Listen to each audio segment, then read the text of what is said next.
د افغانستان راتلونکی. السلام علیکم، زه یم سمیم ځلاند او تاسو ګورئ ځلاند یوټیوب چینل. هغه ورځ کله چې شوروي په افغانستان یرغل وکړ، د هغه ورځې څخه په افغانستان کې ناورین او بدبختي رامنځته شوه. دا ناورین د شوروي د یرغل سره سم په کال 1990 د دسمبر په 24مه پیل شو.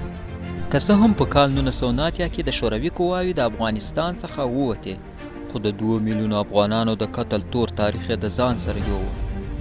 خو متاسفانه د 2 میلیونو افغانانو وینې او قربانۍ ونه توانېدې چې دغه ناورین او بدبختي جګړې ته د پای ټکی کېږدي.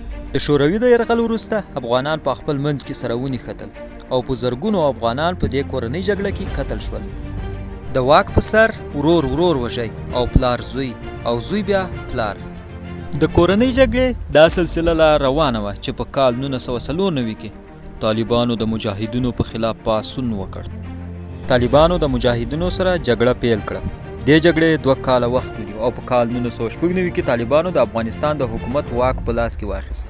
د طالبانو د حکومت په دوره کې که څه هم د جنگ ګراف ټیټ و، خو دا بدمرغه جګړه لا هم په بشپړه توګه نه وه ختمه شوې.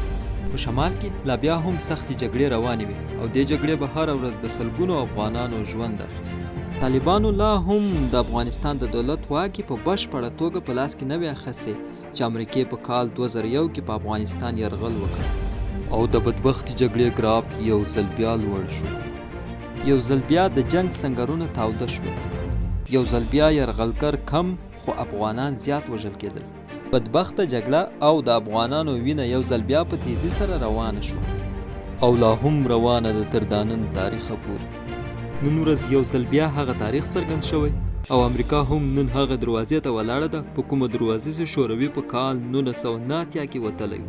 د شوروي د وتلو سره سم په افغانستان کې کورنۍ جګړې زور اخیستی و او د افغانستان په هر ولایت کې ملیشې جوړې شوې وې. متاسفانه نن ورځ هم د امریکې د وتلو سره سم هغه تلخ تاریخ یو ځل بیا په تکرارېدو دی. دا وخت د افغانستان په هر ولایت کې ملیشې په جوړېدو دي او په هر ولایت کې د کورنۍ جګړې نښې موندل کېږي. د دې چور او چپاول په بازار کې هره ډله غواړي چې زیات امتیازات ترلاسه کړي، که څه هم دا امتیازات د افغانانو په وینو ترلاسه کېږي. دا وخت د افغانستان په 90 ولایتونو کې سختې جګړې روانې دي او هر ورځ د دواړو خواو څخه په سلګونو افغانان وژل کېږي. خو متاسفانه لکه څنګه چې د جګړې سنګرونه تازه دي، خو په قطر کې بیا د سوله ییزو خبرو سنګرونه په ټپه ولاړ دي. څېړونکي په دې هکله وایي که چیرې د افغانستان د روانې جګړې یو سوله ییزه لار ونه وځي، نو دا جګړه به په افغانستان کې د یوې نوې کورنۍ جګړې خښته کېږي. خو دا کورنۍ جګړه به د تېرې کورنۍ جګړې څخه لا هم ډېره شدیده او په ناورین ککړه وي. دا وخت په افغانستان کې جګړه ورځ تر بلې په ډېرېدو ده او هره ورځ یې تر تېرې ورځې ډېره په ناورین ککړه وي. طالبان د حکومت د ځپلو په خاطر د کلو او ښارونو څخه د حکومت په پوستو بریدونه ترسره کوي او حکومت هم د طالب د ځپلو لپاره په همدغو ښارونو هوایي او ځمکني بریدونه ترسره کوي او همدا یې لامل دی چې په جګړه کې تر ښکېلو خواوه زیات تلفات عامو خلکو ته اوړي او د همدې وجې زرګونه کورونه بار شوي او د دوی کورونه په کنډوالو بدل شوي. جګړه ورځ تر بلې په مخ روانه ده، خو د سولې خبرې بیا په ټپه ولاړې دي، ځکه چې دلته د 2 جلا نظرونو او فکرونو جګړه ده.